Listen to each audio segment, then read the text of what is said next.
everyone, and welcome to another episode of the Rayados90 podcast. I'm your host, Eddie, and joining me to talk Leagues Cup uh, that has kicked off, and we're in, I think, day 4 of it already, heading into the weekend. And joining me to break down this tournament that is in year 3 of its existence is Bob. I am scared to say your last name. I am. You can find me on Bob V Soccer everywhere. It's kind of a single initial. We'll go with that. Yeah. So one of the guys from the Galaxy podcast uh, sent me your name. He said like, "Hey, if you want to talk just general MLS, nothing specific, that you're my guy." And so I shot you a message, and here we are. Here we are. Um, First of all, let's just get into it. We're already Leagues Cup's underway. I think everybody's already played, their first game of the 3 games that's there. What do you make of this new format? Because it kind of caught me up. I knew the format had changed, but it wasn't until like Monday that I realized like, oh, it's the top 4 teams from each league advance to the knockout, to the next round. So what do you make of when you first heard of it last, I think, or earlier this year? I think it was when they announced it, and now you're seeing it into action. Is is it this? Do you feel the same way about Leagues Cup, or has it kind of changed your opinion about it? Well, when you say the same way, I devalue Leagues Cup. I think it's a cash grab, and I really don't like it. And that was before, and now the changes, and I don't like it. I think it's a cash grab, and I want to get back to the MLS regular season. So no, it did not change the format. In fact, I think it actually is pushing its own narrative even more because there's no reason to have 2 separate groups and because the MLS teams are playing the Liga MX teams in each of the first round. The first round is all inter league games. And then the reason that they're sorted into the top 4 for each is that we have more interleague games in the second round, and we're going to ride that as far as we can through the tournament. So I think it just reinforces the fact that there's a lot of weird stuff going on. Obviously, it's all about money. Money makes the monkey dance, and that MLS any check they can get is good for the league in the long run. But in the short run, I just want to get back to Major League Soccer and why are we taking a month off in the middle of no time? So. I do appreciate what they're doing and that they're not trying to make it more exclusive. They're trying to make it more gimmicky. And sometimes you just need to double down on the gimmick if it's selling. I've already watched more Leagues Cup this year than I intended to because it's soccer. It's a beautiful game. And it's the summer. At some point, you get tired. Like, how much baseball can you consume during the summer? A lot, to be correct, actually. That's why they have a game every day. Yeah. So, I take it for what it is, and I don't like the league. I don't like this tournament. I don't like the format, but I can also separate it in my head and admit that it is probably good to make, we're here to make money. Making money isn't a bad thing. Money isn't, people like to bring it all around sports everywhere. It's good that MLS is making money. It's good that this tournament's happening. I don't need to like it at the same time. Yeah, no, you're in the same, but I think unless you're going to watch the team, if you're a Liga MX fan, I think it's only good if you're going to the game. I don't like it. I don't know if there's a stipulation somewhere that Mexican teams have to play like their full A squad, because I really wish they, at least for Monterrey, I really wish they would have just gone with the B squad, let some young guys get some minutes, let some backups get some minutes. But no, they went with an A squad, and I was like, we're an older team. They need the rest. They're coming off playing the Club World Cup. How much soccer can 30-year-old legs or players over 30 have? Sure. But and you've kind of mentioned it, and I'll get into this. We're in year 3 of this, and you just said everybody's at least the leagues are making money off of this. Do you see this sticking around? No. Eventually, like, no. At what point do you be like, or what year into this do these like leagues say, all right, you know what, we've tried it, we made some tweaks, it's just not going to work, and I feel like they're milking or trying to milk whatever, the U.S. is getting milked a lot for soccer. We had the Club World Cup, we had the Gold Cup, we're having the World Cup next year, and it's like everybody's trying to grab their slices of the pie. Do you see this advancing past next year's World Cup? I don't think it's going to get. I would think it's not going to get played next year because of the World Cup, but we had a Club World Cup and it still got played. But do you see this being played after the World Cup? Who replaces Messi as the player with the most South American appeal? That's what the question kind of lends to me. And you talk about it being a cash cow. Well, Lionel Messi is the cash cow. He's getting paid very well to do it. But I think that's a huge reason why the tournament happened. That's the reason why the tournament's going to continue to happen. And what we're seeing now is actually kind of like good for MLS. I mean, MLS teams are winning in some of these, big matchups. You saw Cincinnati over Monterrey, Red Bull over Guadalajara with 16-year-old players on the field. Like, talk about a team not taking it seriously. Sandro Schwartz, I felt like he was trying to send a message to the front office for Red Bull last night, being like, this is what you give me. Like, I can only play what you give me. Here they are. And, of course, they get a last-minute goal to win. I don't know. I think there is some people. The whole thing is when you look at, I'm trying not to get to too philosophical here, but when you look at the future of soccer in America, there's a lot of different ways it could go, right? There is a lot of different ways it could go. We could have something more like Champions League in Europe, where there are a couple clubs from different places. I know we have the Concacaf, but it's not that level, So there are things that can do, but I think you got to pick one. Like, is it Leagues Cup or is it going to be CONCACAF, something like that? That's going to be a bigger deal. And I know you get like the top 3 teams here get a ticket to CONCACAF, but to me it just comes down to you got to pick a road. You got to pick a road, and that right now we're just trying some stuff. And hey, you have $1 billion Apple TV deal. You got the best player who ever lived playing in the league. Now's the time to try some stuff and see what sticks. And in the end, it's not up to me or you, because me and you isn't 20,000 butts in seats. Mm-hmm. If we were, I think that's really going to dictate what goes on. And it's tricky because we're doing it in the United States all these years. Like, when is Mexico going to get their chance? If the U.S. schedules sync up with Europe, maybe that throws a little something. So I take these as one-offs and treat it like this could be the last game of Leagues Cup ever. Because that's a real possibility too.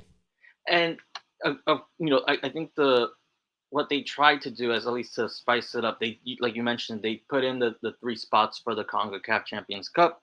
Now with the Club World Cup, if that's going to be a continuous thing every 4 years, I think just having lived it and experienced it with my club, it's just wild to be playing like European teams in official matches, wild to be playing Asian teams, wild to be playing like in official matches. And I think I would have thought they would have leaned into that a lot more. Maybe CONCACAF does.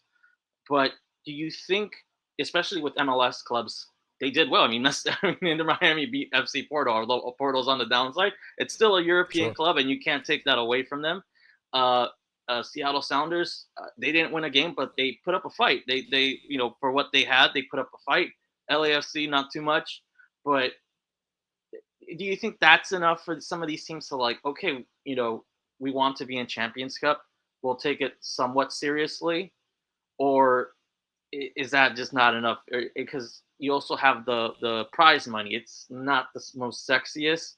When you look at South America and what Libertadores and Sudamericana offering, I would have thought maybe if it's $10 million for the winner, I think some teams will be like, okay, yeah, we can use the prize money. But do you think these tweaks, not with the format, but like just adding Champions Cup, maybe bumping up the prize money to something that's respectable and will grab clubs' attention?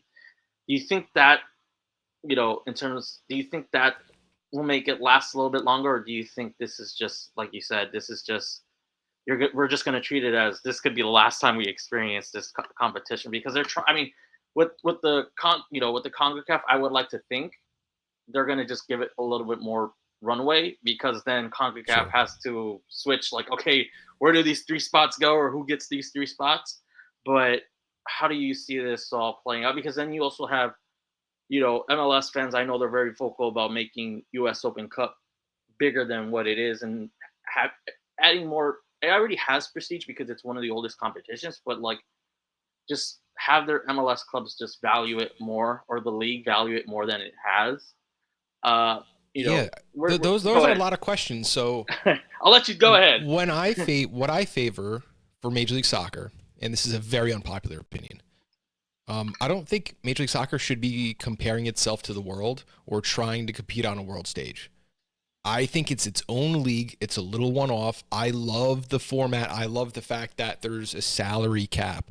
Other leagues around the world are looking into what we have built here because it adds parity, because a team with the right signings can go in 3 years from the last place to the first place. You're not going to see that in Europe. So I think that has a lot to do with it. If you're comparing MLS like to Liga MX here, it's like, well, you got like Liga MX, they're just starting their season. It's like a different time of year for you, while MLS, we're gearing up, getting some final transfers through and getting ready for the playoffs. So I don't think there's ever going to be a like for like comparison where you can say there's always, oh, but then, everything's good. Now the schedules are even synced up. Well, now who has the home field advantage? What other factors are at play? So I don't think MLS needs to measure itself to other leagues. I think we could do our own thing and do it better, right? Look at European football, the way money changed that league. They needed to have a Champions League just to have a different winner sometimes. If you go to these top, it's the same team. I like what MLS has. I like watching Major League Soccer. I like, I have one of the most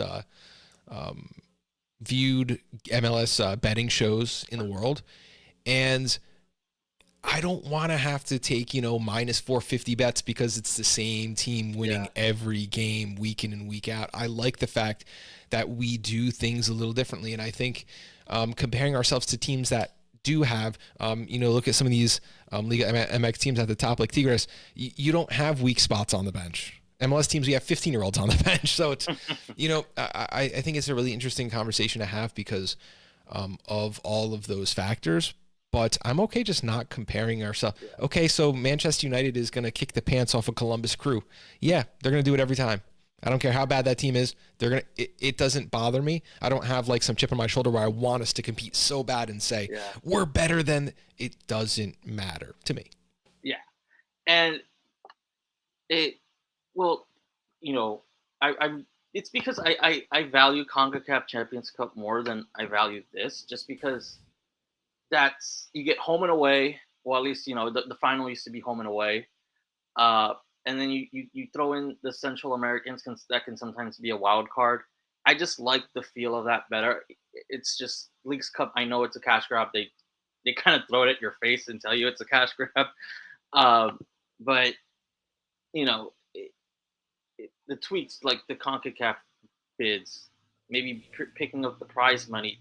Do you think anything that they do in terms of like not the format, but just stuff like that can get MLS fans and some MLS clubs, like you said, RB Leipzig or RB Red Bulls or New York Red Bulls? There's so many RBs, our New York Red Bulls.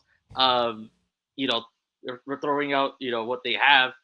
At what at what point is there anything they can do to make this tournament at least 60 or 70% for these teams to care about? Because I feel like I feel like they're contract obligated to just participate. It just feels like they're fulfilling a contract more than, hey, those 10 million, or if the prize money was very attractive, or hey, we want to get into CONCACAF because we want to be the other the next MLS team that goes to the Club World Cup in 2029. But do you think there's anything, from your perspective, but also understanding that this is a business, that they can do to like at least get 70% of these clubs to care, at least over 50% of these clubs to care about this competition? It's tough because there's like multiple things. There's some levels to what you have there, and I think you're talking about the cup, like the club level, if the club cares. But then there's also if the coach cares and the coach managing his team's own load, and then there's the individual players, right? I had this conversation a lot when I talked NFL football. I actually started as an NFL football podcaster, and people talk about their team tanking. Now, when you talk about teams that don't care, to me, it's the coach not putting their players in a place to succeed, and the club having apathy downward. Individually, I don't care if you're. I mean, think about yourself playing soccer. Like, I'm not going to let my 5-year-old niece score on me. It's not going to happen, right? Like, so I think that the individual players are gauging themselves in different metrics, especially for the United States. Now they're preparing for moves overseas. They're preparing for their next club. They're doing those. So I think that the players, most of the players, I'd play 80%, want to play at their best all the time. Now, maybe they're not in a position to succeed because they're partying at night in a new town that they've never been to. These things happen.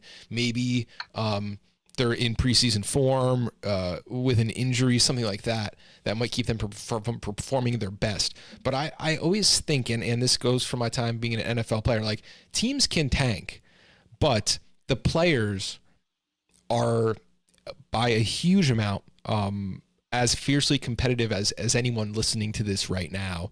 And I think that the players you just don't want to lose a game. It doesn't matter if it's in your backyard 3-on-3 or the World Cup final. Like a lot of these players, the best competitors, treat it the same. You know, they want it just as much.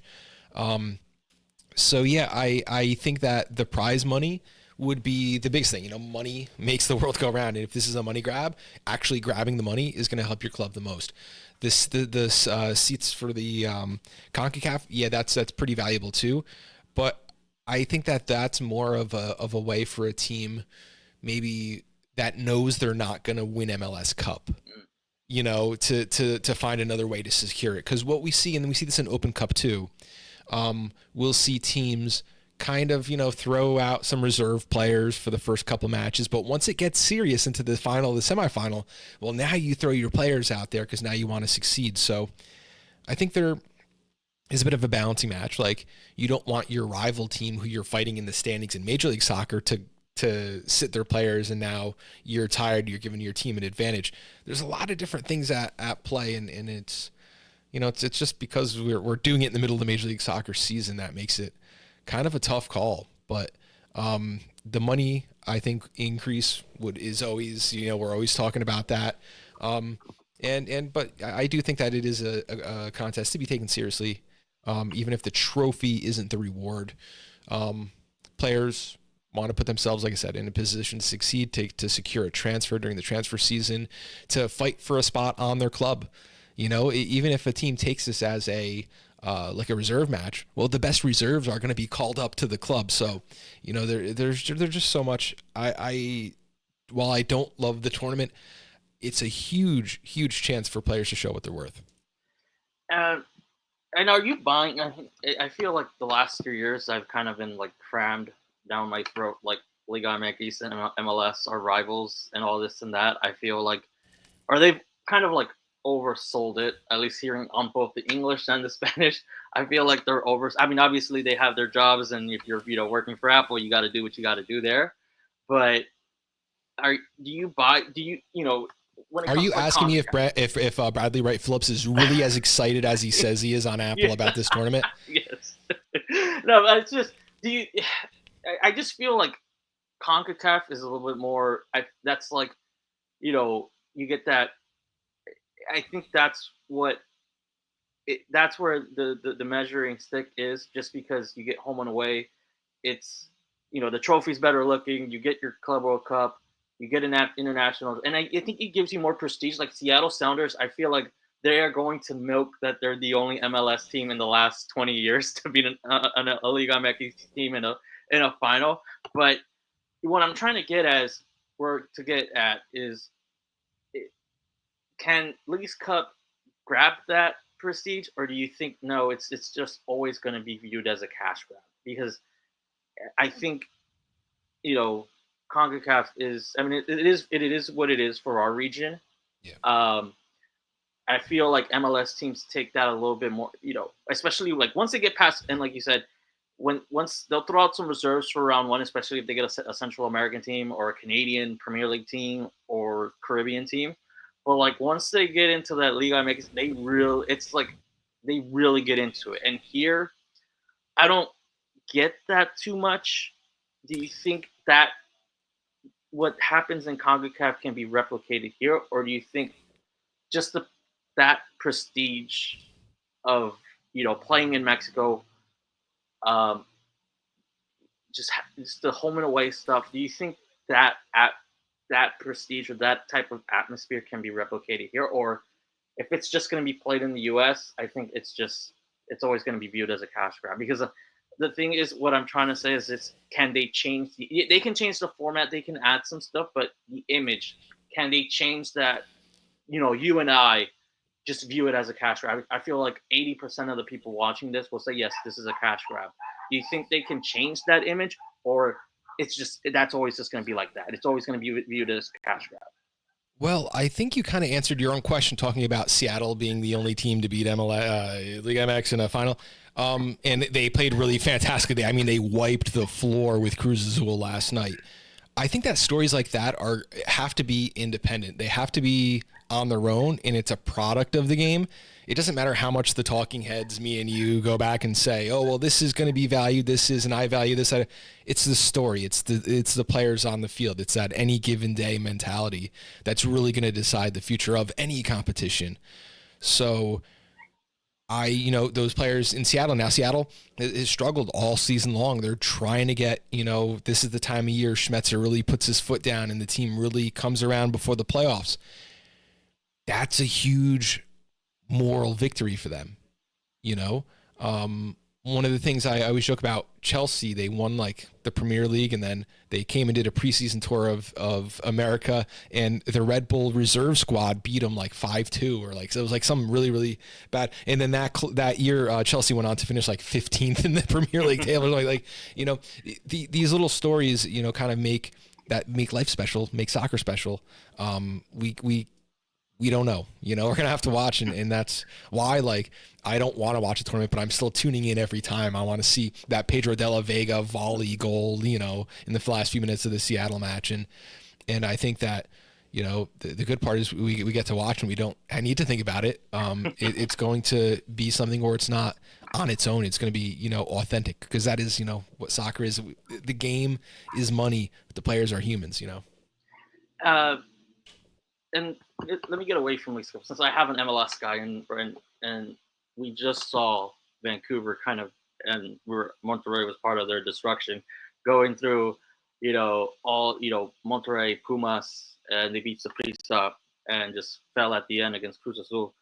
But for you, is league for obviously over the last 3 years they've kind of like milked Liga MX and MLS as a rivalry, but do you think just CONCACAF is enough for you as an MLS fan to like play against Liga MX, or do you think this new tournament, whatever happens to it, is? Yeah.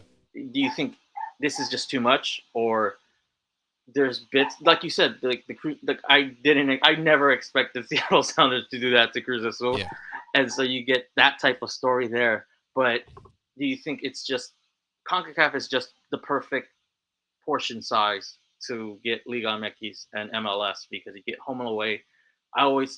When talking to MLS fans, they always like that they can go away, right? That they can go to a city in Mexico or a city in Central America to see their team, and I feel like that's often gets. I don't know if it's just a United States thing, but that gets lost, and that's something like that happens in Europe. That's the uniqueness, or that's just you get that experience of seeing your club play in a random city in Mexico or Central America or in the Caribbean.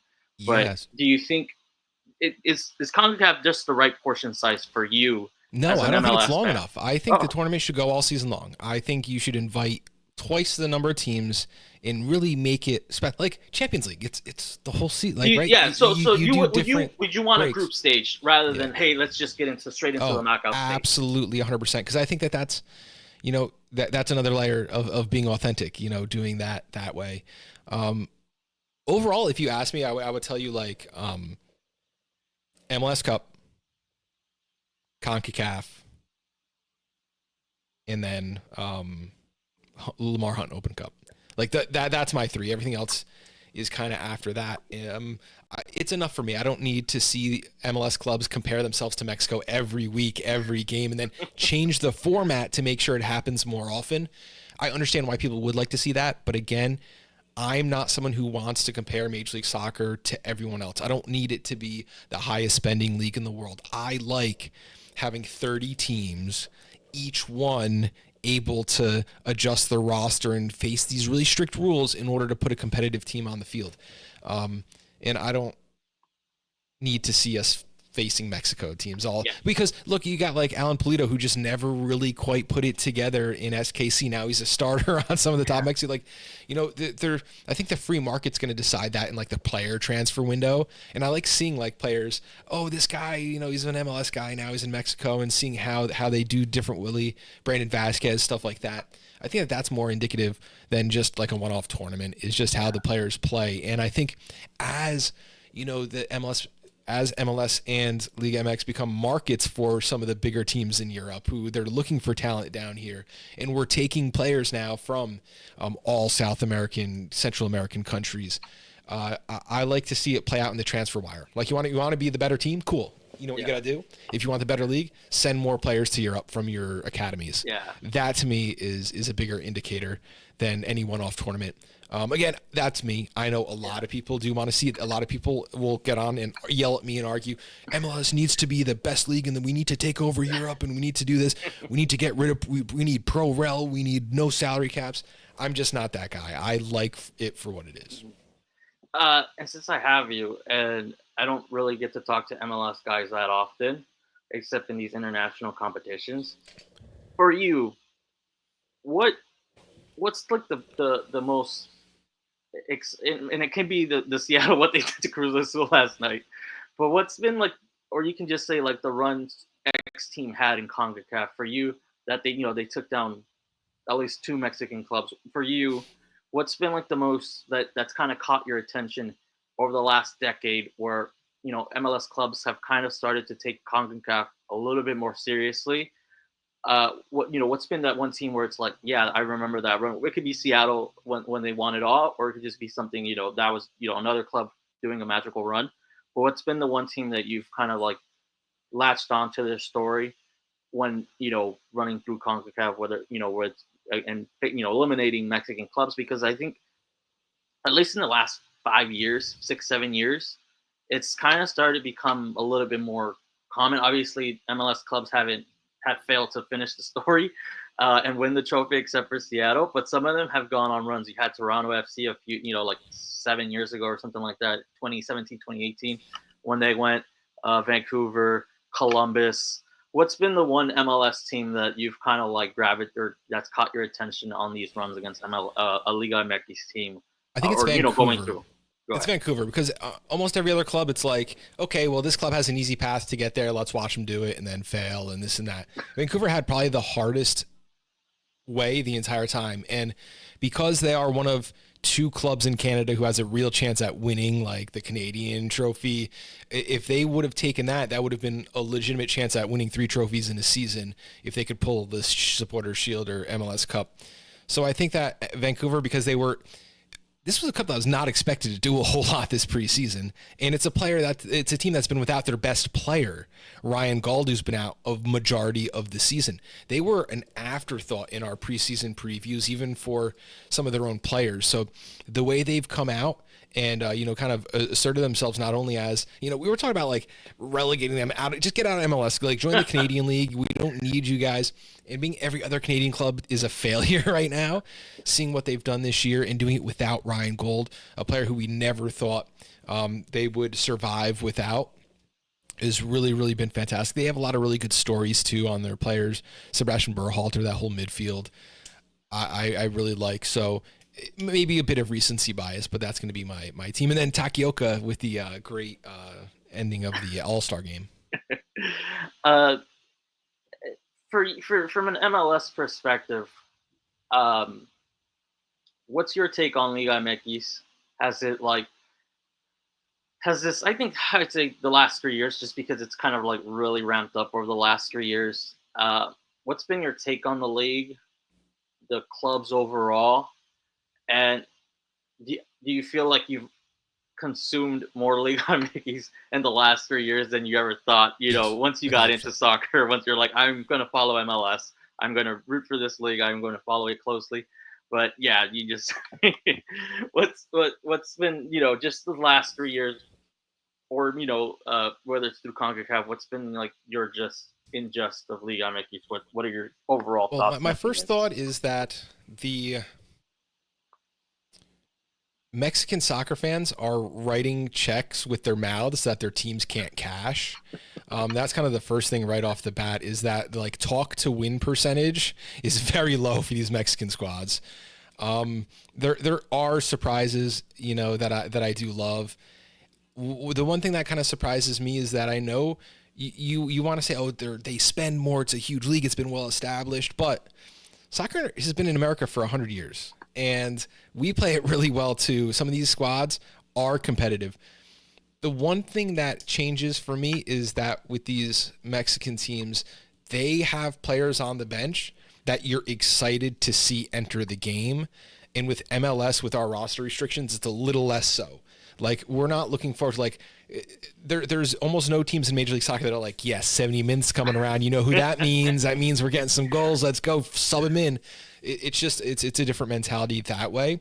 And the one thing I also notice is that some of these clubs, with Major League Soccer, they're in American soccer in general, and this has been a knock on the U.S. soccer development for decades. It's not about the individual, right? Like, even from the youngest levels, it's like, oh, don't dribble past him, pass the ball. You don't want to take on a challenge. You don't want to lose the ball, pass it. It's more of a team thing than an individual moment of brilliance kind of thing. So when I see these clubs play, I'm always like watching how the coach sets up the team, and if it's a team you're not as familiar with, because these MLS teams are playing each other 2-3 times a season. I like to watch how the coach puts their team in a position to win, and how the substitutions, how the changes at the end of the game affect, or even the halftime changes are going to affect the rest of the game. So that's what I've seen a little more in Leagues Cup, like a lot of teams coming, oh, we're making 2 changes at halftime. When in Major League Soccer, you can go a whole week and see 3 halftime subs. Period. Usually it's at least the 60th minute, and it's more out of necessity. This player's hurt. This player needs fresh legs. Um, there are some tactical changes, but just it's more on the Mexican side for me. I got 3 more questions before I let you go. One of them is for MLS teams to be, so Seattle doesn't become a one-off, because we're starting to get a few years away from Seattle winning Concacaf.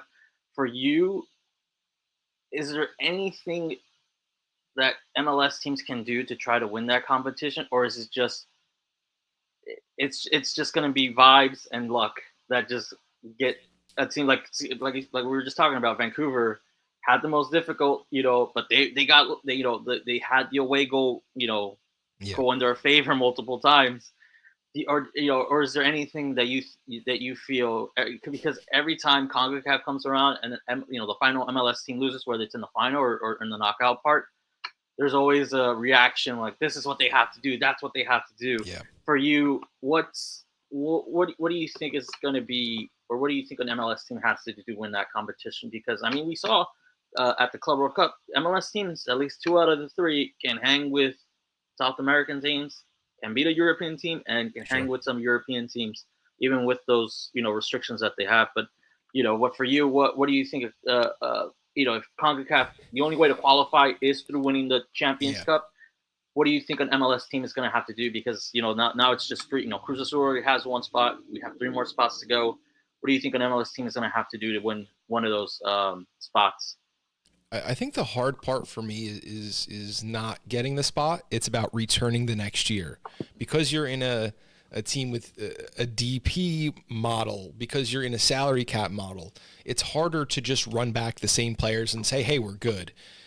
So I think that one of the disadvantages is that when you have more change, more layover from year to year, and more restrictions on what players you get in, you kind of are at the mercy of your players' health. You're at the mercy of the transfer window, even to return to form. year after year. What I always said in Major League Soccer, if you didn't make your team better, you made your team worse. You know, you can't just run it back and expect the same results. So I think that, you know, qualifying one year is difficult, but then putting a competitive team on the field the very next year is a little harder in Major League Soccer than some other places in the world. So I think that if we need more American winners, more MLS winners, it's going to be a little bit of luck involved. And maybe, you know, again, I don't want to open up the floodgates to everything, but maybe like a 4 DP model, 5 DP model, something so that, you know, you have a little more beef on the edge of your bench there. And, you know, make it a little more competitive in those ways, because the roster restrictions are real. You know, they are met by almost every team. There's, you know, a good majority, 20 out of 30 teams have like 2 or 3 of their DP spots used, and, you know, they're not underspending perennially. So, you know, it's tough. It's a part of it is qualifying, but then part of it is fielding a competitive team the next year too, which is I think something we overlook a little bit, how difficult that is. One of the claims that I always read is that the calendars aren't aligned, and I know MLS is now talking about changing their calendar to a more Stupid. European model. And do you think that would make a difference to help them in Concacaf? Because I feel like it won't, because obviously if a team in cold weather, they can't do anything. They'll have to wait until February, March to do that. So I feel like they'll be stuck in the same boat. Right now in Leagues Cup, we're giving some of the teams, we're taking away some of their advantages, right? Texas is an insanely difficult spot to play in the heat of the summer. When it's July and August, you don't want to be playing. You don't want to be traveling to Texas, which is a huge state in and of itself, and then having to play a soccer game there. But now Leagues Cup is kind of like pushing some of those home games away and is kind of shifting the home field advantage. I like the idea on paper of syncing to the European model, but it's going to leave northern teams with like an 8-week stretch where you're not playing any home games. And I think that in order to balance with the world, we're unbalancing with the league. And what we really want first is a balanced league. And the United States is just a weird, or North America in general is weird, because in one part of the country or one part of the continent, it's this weather. Then you go to the other side, it's this weather. You go upward, it's this weather. So I feel like altitude. You guys have that down there too. I know, like RSL playing a mile in the sky. Last question. One of the things that I've always read is that both CONMEBOL and CONCACAF eventually have to merge, or at least quote unquote merge into one. And at the club level, you would see, and I know the logistics are the wild part, but if there's money to be made, like I think we've kind of said this earlier, if there's money to be made, they'll figure out a way. Do you see at any point, I would say in the next decade, do you see CONCACAF saying, yes, we'll allow MLS and Liga MX teams to go to South America and play in Libertadores or Sudamericana? Or other way, or going the other way, maybe you see CONMEBOL say, you know what, we need more money. Let's do some more stuff with CONCACAF, whether it's the club level, or I know they were supposed to have something with Messi. They said something, they were going to do something with Messi. That I don't think that ever happened. But do you see at any point MLS clubs and Liga MX clubs doing, playing Libertadores or Sudamericana in the next decade, or you think just logistically going from Seattle down to Rio de Janeiro is just too much, or do you think the money is just going to be too much for some of these federations, or the two federations to say, yeah, you know what, we could use that money and really, have what Europe has, right? Like the one thing is Europe has a lot of money. How can we close the gap with that? Because we saw in the Club World Cup that some of these teams in the Americas can compete with some of these teams in Europe. It's just at some point, you just said about the bench, Chelsea can throw out, whoever they want off the bench. Yeah. And that if you were putting him in on a team in the Americas, it'd probably be one of the star players. But do you see in the next decade any, I never thought Leagues Cup was going to be a thing if you were to ask me 10 years ago. So you can never say never, but do you see something wacky like that happening, or is the logistics just too much for you? I think the logistics is too much. And right now, I mean, the one thing we haven't really talked about is there's this whole thing going on in America right now.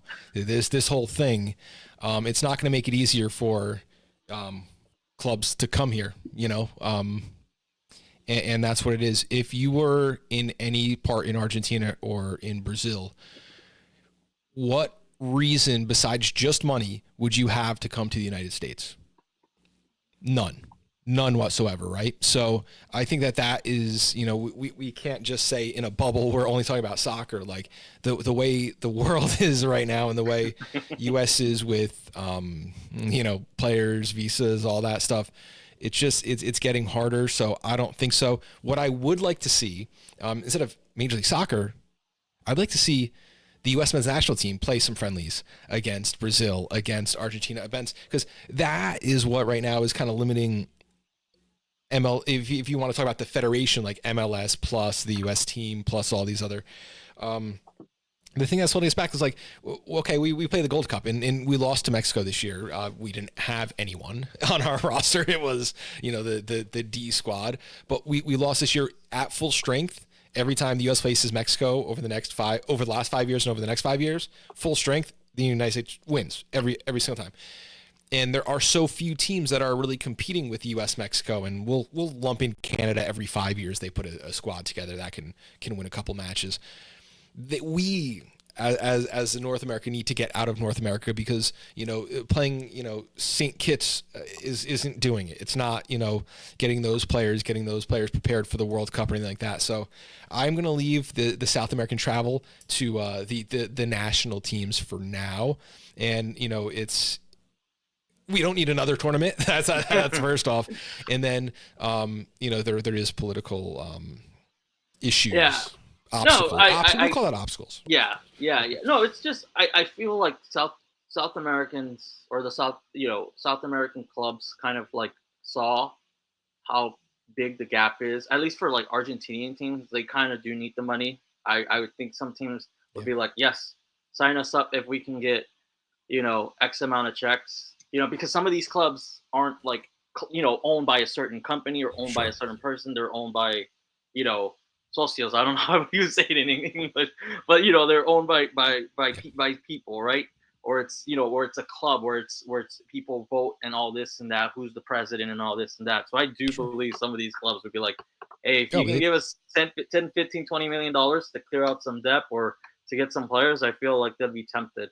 The further down you go, though, you get more players on that ladder on these more questionable teams that might have a history that would keep them from traveling to the United States. I mean, we saw that with Auckland, right? The team from New Zealand that sent they sent like half of their squad because the other half had full-time jobs they had to be working on when the Club World Cup came. So, I do think that, I talked about Alan Polito, like, he has a wild backstory too. You do like remember like, he was like kidnapped and like held at gunpoint and like fought off a kidnapper and jumped out a window to like save, like it just, all these wild things.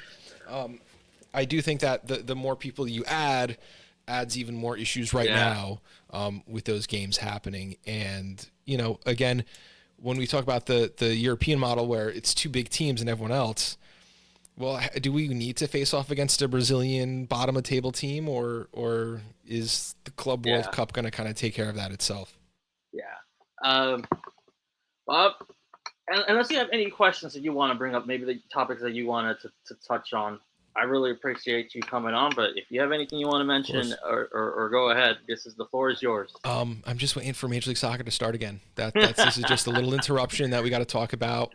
Again, it's soccer. We're going to watch. We're going to love it no matter what, but Yeah, no, it's like you said, it's an interruption. For me, Concacaf is just fine. I don't need anything else, but I feel like I'll be talking to you now that I have your contacts in 2026 when Concacaf rolls around. So we'll have an annual discussion as long as I am podcasting and you're podcasting. If you need some Liga MX insight, but Bob, really appreciate you coming on. I know we've touched on everything from Leagues Cup, Concacaf, Liga MX, MLS, everything. But that's the magical thing about these podcasts; they can take us anywhere. So, one last thing. I know you have a podcast. You said you do all this stuff. Plug in your pluggables. Great. You can find us on The Designated Pundits. We are the number one soccer gambling podcast in America. You can find us on Spotify now with video. You can find us on YouTube, and now you could watch an ad before, and I get like 1/10 of a cent every time you click on one of those. We do live Thursday prediction shows where we make maybe 6 picks each for the coming week. And then we do like recap shows. We're also at the beginning of the season, which will be coming in like February, March. We talk to podcasters from each and every Major League Soccer team and put 30, now it's up to 30 season previews together. So if you guys want to follow along, they're a little outdated now, but you can still get a lot of, good stuff about the coach, the tactics, what the team's looking to put together on YouTube now. No, I would recommend it. This is a future plug, but once Concacaf comes around, Mexican teams are playing an MLS team, either in round one or going on forward. If they want to know, well, who am I facing? What team am I dealing with here? It would be a good source for them to figure out who's who. But yeah, again, Bob, really appreciate you coming on. I know it's the middle of the day over there or afternoon, so really appreciate it coming on. So for everybody listening, thanks for listening. Thank you for having me.